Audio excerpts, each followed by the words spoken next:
नमस्कार दोस्तों, nutrition classes 2.0 में आपका स्वागत है। पिछली वीडियो में हमने कोशिका के वर्गीकरण के बारे में पढ़ा था और उसमें हमने देखा कोशिका को 3 भागों में वर्गीकृत किया गया है, विकास के आधार पर, आकार के आधार पर और उसके कार्य के आधार पर। आज हम पढ़ने वाले हैं कोशिका के विभाजन के बारे में। तो चलिए शुरू करते हैं।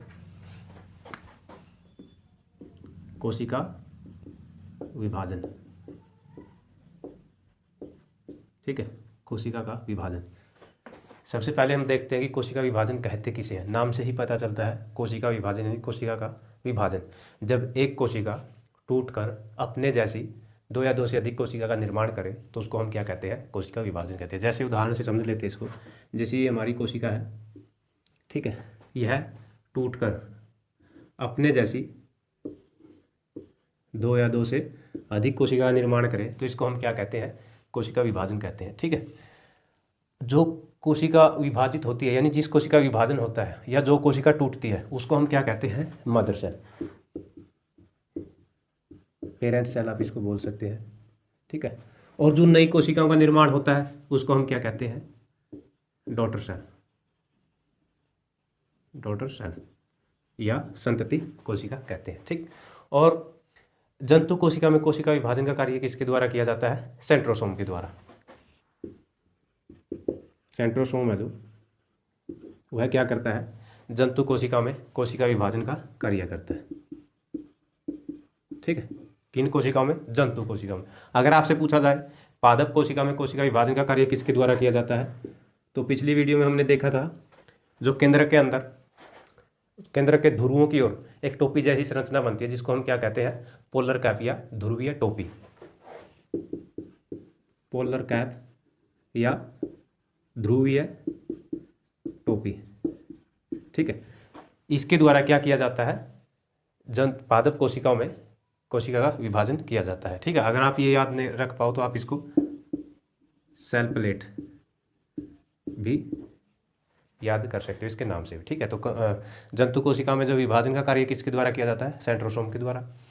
और जो पादप कोशिकाओं में विभाजन का कार्य किसके द्वारा किया जाता है? ध्रुवीय टोपी या पोलर कैप या सेल प्लेट जिसको हम बोलते हैं उसके द्वारा किया जाता है। अब हम बात करते हैं कोशिका विभाजन के जो प्रकार होते हैं, यानी कितने प्रकार का होता है हमारा कोशिका विभाजन। तो दोस्तों कोशिका जो विभाजन है वह 3 प्रकार का होता है।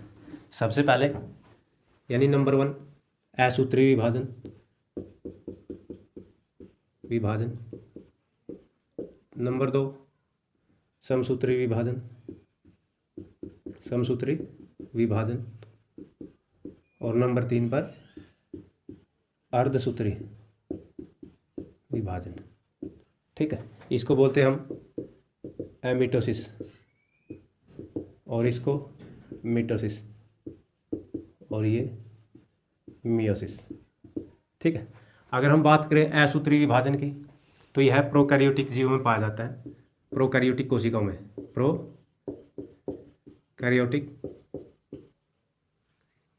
प्रोकैरियोटिक कोशिकाओं में यह विभाजन होता है, ठीक है। जैसे इसके अंतर्गत क्या शामिल है? बैक्टीरिया, वायरस, कवक या और जो अन्य सूक्ष्म जीव है जो एक कोशिकीय जीव होते हैं। कौन से जीव?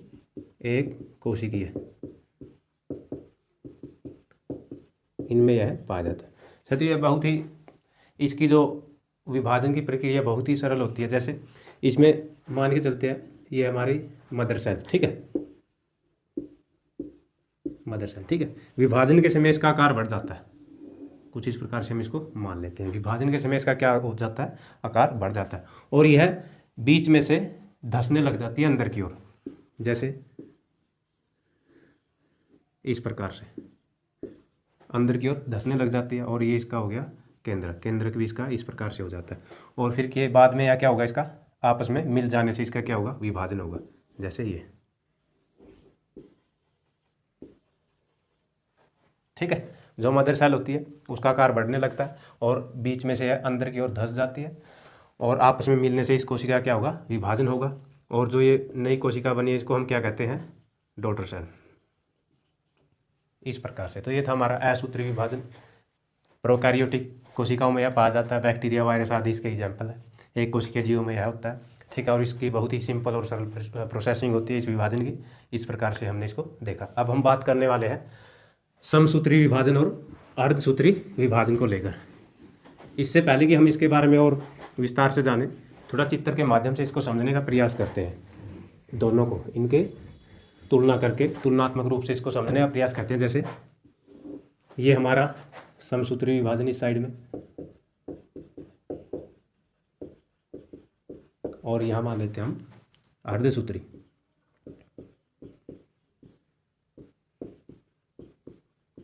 ठीक है, मिटोसिस मियोसिस। अब मान लेते हैं ये हमारी एक मदर सेल। क्या है? Mother cell. ठीक है, और इसमें क्रोमोसोम की संख्या मान लेते हैं इस प्रकार से। ठीक है, 2n का मतलब कितना है? आप यहाँ पे 46 मान सकते हैं, या फिर हम इसको एक कोशिका के अंदर कितने क्रोमोसोम, एक पेयर मान लेते हैं, यानी 2 क्रोमोसोम की संख्या हो जाती है इसमें। ठीक है, तो ये हमारी मदर सेल है, यानी मातृ कोशिका है। तो इसके बाद इसका क्या होता है? इसके विभाजन के समय डीएनए रेप्लिकेशन। और ये डीएनए रेप्लिकेशन क्या होता है, इसको हम डीएनए के टॉपिक में विस्तार से समझने का प्रयास करेंगे। ठीक है, इसके बाद यह है जो हमारा क्रोमोसोम है। हमने क्रोमोसोम का जो टॉपिक था उसमें पढ़ा था, विभाजन से पहले यह अपने आप को पैक कर लेता है इस तरीके से, दंडाकार तरीके से। ठीक है, तो यह अपने आप को पैक कर लेता है, और फिर इसका रेप्लिकेशन होने के बाद कुछ इस प्रकार से क्रोमेटिड इसके बन जाते हैं। ठीक है, ये दोनों, ये इसके क्रोमेटिड है जिसको हम सिस्टर क्रोमेटिड कहते हैं, और इस प्रकार से। ठीक है, ये सिस्टर क्रोमेटिड, और इसके ये दोनों, ये क्या है, एक जैसे, इसको भी हम क्या बोलते हैं? Sister chromatid. तो इस प्रकार से यह संरचना बन जाती है। उसके बाद ये 4 भागों में विभाजित हो जाते हैं।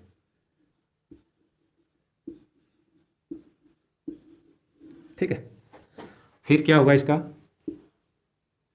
2 क्रोमोसोम यहाँ पे और 2 क्रोमोसोम यहाँ पे। तो ये था हमारा समसूत्री विभाजन, यानी कि इसमें जो क्रोमोसोम की संख्या वो भी कितनी है? 2n। ठीक है, अगर हम यहाँ पे 46 मान के चलते हैं, ठीक है, तो यहाँ पर भी संख्या कितनी होगी? 46। यानी कि जो गुणसूत्रों की संख्या यहाँ पे है वो भी संख्या कहाँ पे होगी? हमारी जो डॉटर सेल है उसमें होगी। ठीक है, यानी जो क्रोमोसोम की संख्या यहाँ पे है वो भी यहाँ पे होगी। अब हम इसमें क्या देख रहे हैं? जो हमारी मदर सेल है, डिवाइड के बाद वो 2 भागों में बढ़ जाती है, जिसको हम क्या कहते हैं? डॉटर सेल कहते हैं। दूसरी बात, जितनी क्रोमोसोम की संख्या मदर सेल में है, 2 है यहाँ पे, तो हमारी उतनी ही क्रोमोसोम की संख्या किस में है? जो डॉटर सेल है उसमें। ठीक है, 2 यहाँ पे, 2 यहाँ पे। इसका मतलब क्या हुआ? जो क्रोमोसोम की संख्या मदर सेल में है, उतनी क्रोमोसोम की संख्या किस में है? डॉटर सेल में। इसलिए इसको हम क्या कहते हैं? समसूत्री विभाजन से इसको जानते हैं। ठीक है, जितनी क्रोमोसोम की संख्या मदर सेल में उतने ही डॉटर सेल में। दूसरी बात, यह जो विभाजन है वो कहाँ पर पाया जाता है? कायिक कोशिकाओं में। कायिक कोशिकाओं में। ठीक है, यानी समसूत्री विभाजन किन कोशिकाओं में पाया जाता है? कायिक कोशिकाओं में पाया जाता है। और इसके कार्य की अगर हम बात करें, यहीं पे जो समसूत्री विभाजन के अंतर्गत क्या क्या किया जाता है, क्या क्या इसका उद्देश्य है, तो यह शरीर निर्माण का कार्य करता है। शरीर निर्माण का कार्य करता है। ठीक है, और शरीर की मरम्मत, रिपेयर करता है। मरम्मत का मतलब, अगर हमारे शरीर के किसी भाग में चोट लग जाती है तो हम देखते हैं कुछ समय बाद वो चोट क्या हो जाती है? अपने आप ठीक हो जाती है। ठीक है, वो कैसे ठीक होती है? यानी शरीर पर लगी हुई चोट किस विभाजन के अंतर्गत ठीक हो जाती है? समसूत्री विभाजन द्वारा वह चोट क्या होगी? ठीक होगी, क्योंकि इसमें जो क्या होगा? नई कोशिकाओं का निर्माण।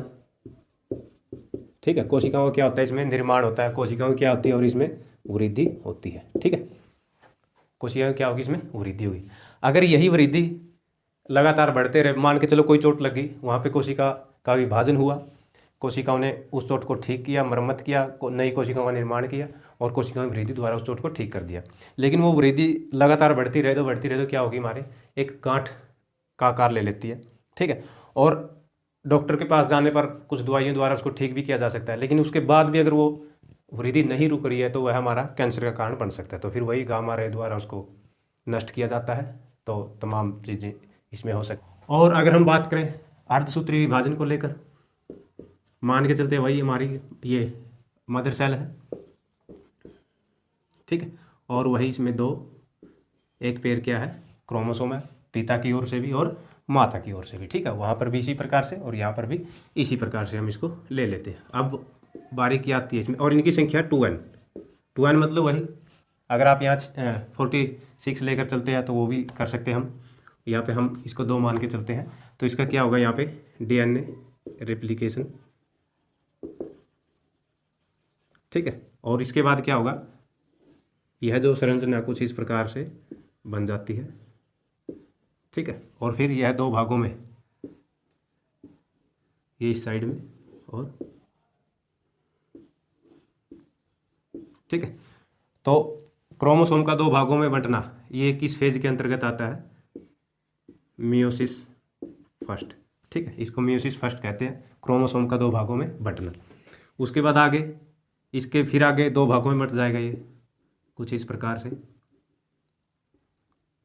ये यहाँ पे होगा और ये 2 भागों में बंट के यहाँ पे आएगा, ठीक है। और ये भी हमारा 2 भागों में बंटेगा, यहाँ पे और यहाँ पे, ठीक है। और ये जो प्रोसेसिंग है, एक क्रोमोसोम का आगे 2 भागों में बंटना, तो ये मियोसिस 2 के अंतर्गत आता है, यानी यह दूसरी अवस्था है इसकी। तो ये था हमारा अर्धसूत्री विभाजन। इसमें हमने देखा एक मदर सेल 1 2 3 4 डॉटर सेल में विभाजित होती है, पहला पॉइंट ये। दूसरा, जो मदर सेल में क्रोमोसोम की संख्या होती है वह डॉटर सेल में क्रोमोसोम की संख्या कितना रह जाती है, यहाँ पे क्रोमोसोम की जो संख्या है डॉटर सेल में कितनी है, आधी पाई जाती है। इसलिए इसको क्या बोला जाता है, अर्धसूत्री विभाजन, ठीक है। तो पहला पॉइंट तो यही था, मदर सेल कितने भागों में टूट जाती है, 4 डॉटर सेल में, ठीक है। दूसरा, जितने भी क्रोमोसोम की संख्या मदर सेल में पाई जाती है, मदर सेल में जो नंबर ऑफ क्रोमोसोम है वह कितना पाया जाता है, डॉटर सेल में कितना पाया जाता है, उसका आधा पाया जाता है। यहाँ पे अगर 2n है तो यहाँ पे कितना पाया जाएगा, n और n, ठीक है। तो यहाँ पे डॉटर सेल में उनकी संख्या कितनी पाई जाती है, n, यानी आधी संख्या इसकी पाई जाती है। और इसके कार्य की अगर हम बात करें तो इसका कार्य है लिंग निर्धारण में, यहाँ पे लिख देता हूँ, जो अर्धसूत्री विभाजन होता है, ठीक है, अर्धसूत्री विभाजन, इसका कार्य क्या होता है, लिंग निर्धारण करना, लिंग निर्धारण करना, यानी सेक्स डिटर्मिनेशन का इसका कार्य होता है। और यह विभाजन किन कोशिकाओं में पाया जाता है, यह विभाजन है जो प्रजनन कोशिकाओं में, किन कोशिकाओं में, प्रजनन कोशिकाओं में, ठीक है, यानी जर्म सेल में यह पाया जाता है। और वह कायी कोशिकाओं में, यानी सोमैटिक सेल जिसको बोलते हैं, उसमें पाया जाता है, ठीक। और जो हमारी प्रजनन कोशिका होती है वह मेल में क्या होती है, स्पर्म, ठीक है। और फीमेल में कितनी होती है, फीमेल में क्या होती है, उसको क्या कहते हैं, ओवम, ठीक है। यानी यहाँ इस पे जो क्रोमोसोम के जो पेयर पाए जाते हैं XY, हमने पिछली वीडियो में देखा था इसके बारे में, और यहाँ पे पाया जाता है X और X। ये था हमारा अर्धसूत्री विभाजन और ये था समसूत्री। अब देखते हैं कुछ अन्य बातों को इनसे संबंधित। जो हमारा अर्धसूत्री विभाजन है, ठीक है, यह कहाँ पाया जाता है, कायी कोशिकाओं में पाया जाता है। और इसमें जो मदर सेल है वह टूटकर 2 डॉटर सेल में बंट जाती है। और जो क्रोमोसोम की संख्या मदर सेल में होती है उतनी ही संख्या क्रोमोसोम की डॉटर सेल में पाई जाती है, ठीक है। और कायी कोशिकाओं में यह पाया जाता है। और इसका कार्य है शरीर का निर्माण करना, मरम्मत करना, कोशिकाओं में वृद्धि करना। तो यह कुछ कार्य थे इसके। अगर हम इसके अवस्थाओं की बात करें, समसूत्री विभाजन कितनी अवस्थाओं में होता है, तो यह 5 अवस्थाएं होती है इसकी। कितनी, 5 अवस्थाएं होती है। कौन कौन सी अवस्थाएं होती है, इंटरफेज, प्रोफेज, मेटाफेज, एनाफेज और टेलोफेज। टेलोफेज यानी जो समसूत्री विभाजन है वो कितनी अवस्थाओं में होता है, 5 अवस्थाओं में, इंटरफेज, प्रोफेज, मेटाफेज, एनाफेज और टेलोफेज। आप इसको बार बार दोहराइए, इसको याद करना बहुत ज़रूरी है। चलिए इसमें देखते हैं सबसे पहले इंटरफेज के बारे में। सबसे पहली अवस्था होती है, ये सिंपल सी बात है। और यह है जितनी भी 5 अवस्थाएं होती है इसमें सबसे बड़ी अवस्था है, सबसे बड़ी अवस्था ठीक है, जो इंटरफेज होती है वह इनमें सबसे बड़ी अवस्था होती है। ठीक, और इसमें क्या होता है, इसमें डीएनए का निर्माण होता है, डीएनए का निर्माण होता है। ठीक है, और क्रोमोसोम है जो हमारे गुणसूत्र, गुणसूत्र वो क्या होते हैं, अलग हो जाते हैं। जैसे ये हमारा केंद्रक है, ठीक, तो कुछ इस प्रकार से क्रोमोसोम पाए जाते हैं। ठीक, और इसके बाद क्या होता है, पहली अवस्था में यह क्रोमोसोम अलग हो जाते हैं कुछ इस प्रकार से। ठीक है, और हमें पता है जो क्रोमोसोम है किससे मिलकर बने होते हैं, डीएनए से, तो उनका निर्माण भी इसमें हो जाता है। तो यह थी हमारी इंटरफेज अवस्था। अगर हम बात करें प्रोफेज अवस्था की, तो इसमें क्या होगा, देखो अब क्रोमोसोम का निर्माण, सॉरी डीएनए का निर्माण और क्रोमोसोम क्या हो गए, अलग अलग हो गए। अब इसमें क्या होगा, केंद्रक का विभाजन होगा। किसका विभाजन होगा, केंद्रक का विभाजन। केंद्र का विभाजन है जो प्रोफेज अवस्था के अंतर्गत होता है। और यह विभाजन किस प्रकार से होता है, स्प्लिंटर फाइबर द्वारा। यानी कि इसमें किस चीज़ का निर्माण, ये हमारा सेंट्रोसोम, ठीक है, और सेंट्रोसोम इनमें क्या करेगा, स्प्लिंटर फाइबर द्वारा इन क्रोमोसोम को बांधेगा और अलग करने का प्रयास करेगा। यानी कि किस चीज़ का निर्माण होता है यहाँ पे, स्पिंडल फाइबर का, स्पिंडल फाइबर,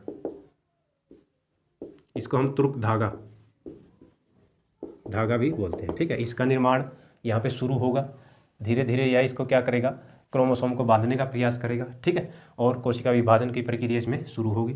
और जो हमारी अगली जो अवस्था है मेटाफेज, तो साथियों यह जो अवस्था हमारी, यह अध्ययन की सुविधा के लिए बहुत ही महत्वपूर्ण अवस्था है। किसके लिए, अध्ययन के लिए। क्यों है यह महत्वपूर्ण अवस्था, क्योंकि इसमें जो दो अवस्थाएं ऊपर हो चुकी है, इससे संबंधित जो बातें हैं, जैसे डीएनए का निर्माण या गुणसूत्रों का अलग होना या केंद्र के विभाजन की प्रक्रिया, तो इन तमाम चीज़ों को हम अध्ययन कर सकते हैं इस अवस्था में जो मेटाफेज है। और इन्हीं के आधार पर हम आगे की जो अवस्थाएं हैं उनमें क्या होने वाला है उसका भी हम अनुमान लगा सकते हैं। तो इसमें क्या मेटाफेज में क्या होता है, यह अध्ययन के लिए महत्वपूर्ण अवस्था है। और इसमें क्या होगा, जो स्प्लिंडर फाइबर है इसका निर्माण, spindle fibre, sorry spindle fibre, इसका जो निर्माण है वह भी क्या होगा, पूर्ण, यानी पूरा हो जाएगा इस अवस्था में आके। किसका, स्पिंडल फाइबर का, स्पिंडल फाइबर का। अगर हम बात करें एनाफेज की, तो यह सबसे छोटी अवस्था पाई जाती है इन पांचों में, सबसे छोटी अवस्था, सबसे छोटी अवस्था। और सबसे बड़ी अवस्था कौन सी है, इंटरफेज। ठीक है, सबसे छोटी अवस्था है हमारी एनाफेज। और इसमें क्या होगा, इसमें देखो, इसमें इनका निर्माण पूरा, स्पिंडल फाइबर का निर्माण कंप्लीट इस अवस्था में, यानी मेटाफेज में। अब ये जो फाइबर का निर्माण कंप्लीट है, यानी कि इन फाइबर्स द्वारा क्रोमोसोम को बांध लिया गया है। अब सेंट्रोसोम द्वारा आधे क्रोमोसोम इस तरफ खींच लिए जाएंगे, जैसे हम यहाँ पे देख लेते हैं, एक क्रोमोसोम इस, दो ले लेते हैं, एक क्रोमोसोम ये और एक ये। ठीक है, और ये हमारा तारका है, ये हमारा स्प्लिंटर फाइबर, और एक यहाँ पे, ठीक है, ये स्प्लिंटर फाइबर है, इसको उस साइड में ले जाएगा और ये इसको इस तरफ ले आएगा। ठीक है, तो इसका मतलब क्या होगा, जो हमारा क्रोमोसोम है, क्रोमोसोम, ठीक है, ये ध्रुवों की ओर चलना आरंभ कर देंगे, यानी ध्रुवों की ओर बढ़ना शुरू कर देंगे क्रोमोसोम। और जो अन्य कोशिका कहेंगे वो भी क्रोमोसोम हुआ, अन्य कोशिकांग,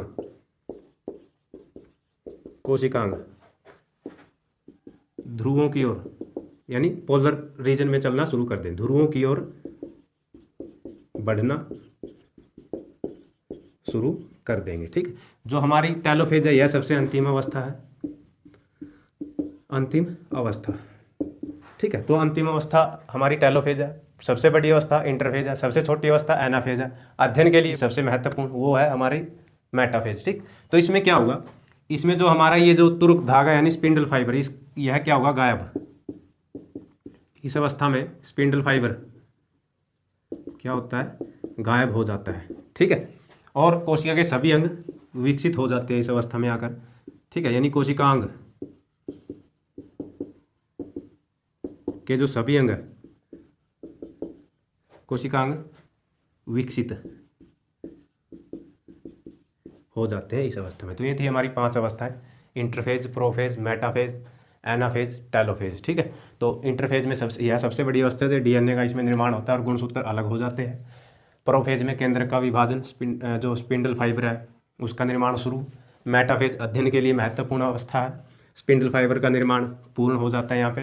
एनाफेज सबसे छोटी अवस्था, क्रोमोसोम और जो अन्य कोशिकाएं हैं वो ध्रुवों की ओर चले जाते हैं, ठीक है। और टेलोफेज में यह अंतिम अवस्था होती है, इसमें जो स्पिंडल फाइबर है जो वह गायब हो जाता है और सभी के सभी कोशिकाएं आ जाते हैं और इसमें कोशिका विभाजन क्या हो जाता है, पूर्ण हो जाता है। ठीक यही इसी प्रकार की जो अवस्थाएं होती है वो हमारे अर्धसूत्री विभाजन में भी होती है, ठीक है। और जैसे इसमें छिपकली की जो पूंछ होती है या चूहे की पूंछ होती है, ठीक है, वह कोशिका के किस विभाजन द्वारा अपना जो आकार है वो पूर्ण कर लेती है, समसूत्री विभाजन द्वारा चूहे की पूंछ या छिपकली की पूंछ वापिस से आ जाती है, ठीक। तो इस बात का आप ध्यान रखना।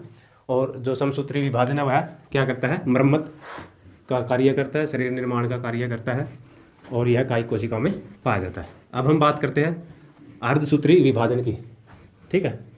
हमने थोड़ी देर पहले इसके बारे में पढ़ा भी था। क्या क्या पढ़ा था? अर्धसूत्री विभाजन हमने देखा था, यह केवल प्रजनन कोशिकाओं में पाया जाता है, प्रजनन कोशिकाओं में होता है, ठीक है। और इसमें जो गुणसूत्र की संख्या, गुणसूत्रों की संख्या कितनी होती है, गुणसूत्रों की संख्या कितनी पाई जाती है इसमें, आधी।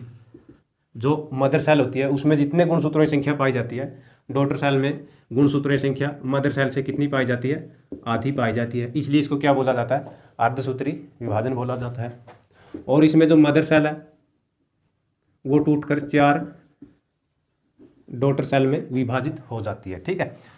और इसमें जो सबसे बड़ी अवस्था पाई जाती है वो पाई जाती है प्रोफेज की, प्रोफेज की अवस्था जो इसमें सबसे बड़ी अवस्था पाई जाती है, ठीक है। और इससे संबंधित महत्वपूर्ण बात ये है, इसमें क्रॉसिंग ओवर की घटना होती है, ठीक है। क्रॉसिंग ओवर की घटना क्या होती है, देखते हैं इसके बारे में। जैसे ये हमारी कोशिका और ये केंद्रक, ठीक है। इसमें हम वही क्या, क्रोमोसोम, ठीक है, 2 क्रोमोसोम, वही 23 जो गुणसूत्र पिता की ओर से और 23 माता की ओर से, तो आप 46 होते हैं। हम इसको मान के चलते हैं वही 2n जो हमने देखा था समसूत्री विभाजन या अर्धसूत्री विभाजन के समय, ठीक है। मैं एक को रेड पेन से लिख देता हूँ, ठीक है। मान के चलते हैं मेल गुणसूत्र और ये फीमेल की ओर से है, ठीक। वही इसमें क्या होगा, DNA रेप्लिकेशन, उसके बाद क्या होगा, ये क्रोमेटिड के रूप में आएंगे कुछ इस प्रकार से, ठीक है। और ये भी ऐसे, ठीक। अब क्या होगा इसके विभाजन के समय,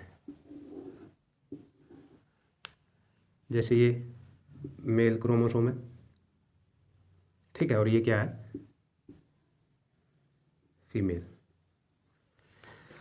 अब फीमेल के जो कुछ हिस्सा है क्रोमोसोम का वो कहाँ पे आ जाता है, मेल क्रोमोसोम पे, यहाँ पे भी हम इसको ऐसे मान लेते हैं। और मेल क्रोमोसोम का कुछ हिस्सा फीमेल क्रोमोसोम पे, ठीक है। तो इस प्रकार से क्रॉसिंग जैसी संरचना दिखाई देती है, इसी को क्या कहते हैं, क्रॉसिंग ओवर कहते हैं। और इसके परिणाम क्या होते हैं, कई बार हमें देखकर कोई भी बता सकता है कि आप उसके बेटे हो या आप उसकी बेटी हो, तो वो कैसे बता पाता है, या हमें देखकर बता देते हैं कि आप इसके भाई हो, या वो आपका भाई है, आपकी शक्ल मैच कर रही है, या आपकी शक्ल आपके पिता जैसी लग रही है, या आपकी शक्ल आपके माता जैसी।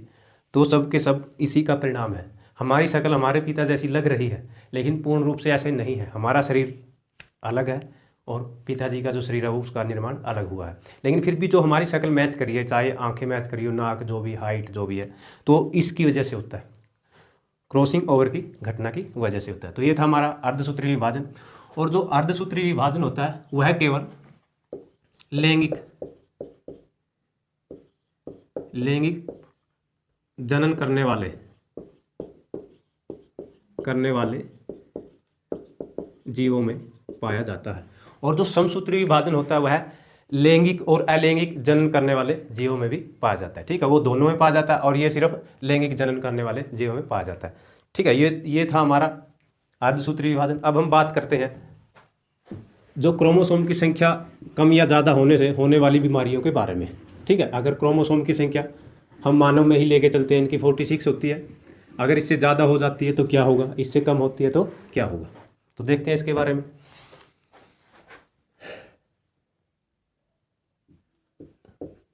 गुणसूत्रों की संख्या कितनी होती है, हमें पता है 46, मानव की बात कर रहे हैं हम, ठीक है। इसकी संख्या कम या ज़्यादा होना क्या कहलाता है, गुणसूत्रों की संख्या कम या ज़्यादा होना क्या कहलाता है, सिंड्रोम, यानी गुणसूत्रों की अनियमितता, कम या ज़्यादा होना को हम क्या कह सकते हैं, अनियमितता, इसको क्या कहते हैं हम, अनियमितता, और इसी को सिंड्रोम कहा जाता है। मान के चलते हैं, जैसे कुछ एग्जाम्पल है इसके, टर्नर सिंड्रोम, टर्नर सिंड्रोम, ठीक है। इसमें क्या होता है, क्रोमोसोम की जो संख्या वह क्या होती है 45, घट के कितनी रह जाती है 45, 46 से एक कम हो जाती है, ठीक है। तो यह जो बीमारी है वह किस में पाई जाती है, महिलाओं में,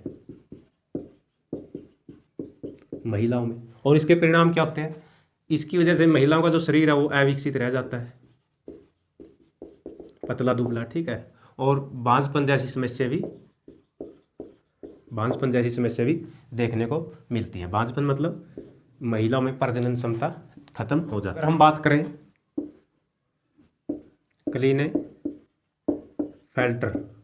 सिंड्रोम के बारे में, क्लीनेफेल्टर सिंड्रोम, इसमें क्रोमोसोम की संख्या कितनी हो जाती है, बढ़कर 47 हो जाती है। और यह जो बीमारी है वह पुरुषों में पाई जाती है, ठीक है, ठीक है, पुरुषों में। और इसमें भी क्या होता है, वही शरीर अविकसित रहता है, ठीक है, मंदबुद्धि जैसे लक्षण दिखाई देते हैं। और क्या होता है, नपुंसकता, पुरुषों में यह नपुंसकता का कारण बन जाता है। और अगर हम बात करें जैसे डाउन सिंड्रोम, ठीक है, डाउन सिंड्रोम, इसमें क्रोमोसोम की संख्या 47 हो जाती है। यह मेल और फीमेल दोनों में पाया जाता है। इसमें जो शरीर है, जो शरीर का विकास है, जो बेडोल टाइप का हो जाता है, ठीक है, जैसे हाइट बहुत ज़्यादा बढ़ जाती है, ठीक, और उसके होठ बड़े बड़े मतलब मोटे हो जाते हैं, जीभ मोटी हो जाती है, मंदबुद्धि, यानी जो शरीर है बेडोल हो जाता है, ठीक है, होठ और जो उसकी जीभ है वो मोटी हो जाती है, और मनुष्य मंदबुद्धि रहता है, ठीक है। और इसको हम क्या कहते हैं, मंगोलाइड टाइप का उसका शरीर हो जाता है, ठीक है। और अगर हम बात करें एक और जो डाउन सिंड्रोम हो गया, टर्नर सिंड्रोम, ठीक है, पटाऊ सिंड्रोम, इसमें भी जो क्रोमोसोम की संख्या वो कितनी हो जाती है 47 हो जाती है। यह भी मेल और फीमेल दोनों में पाया जाता है।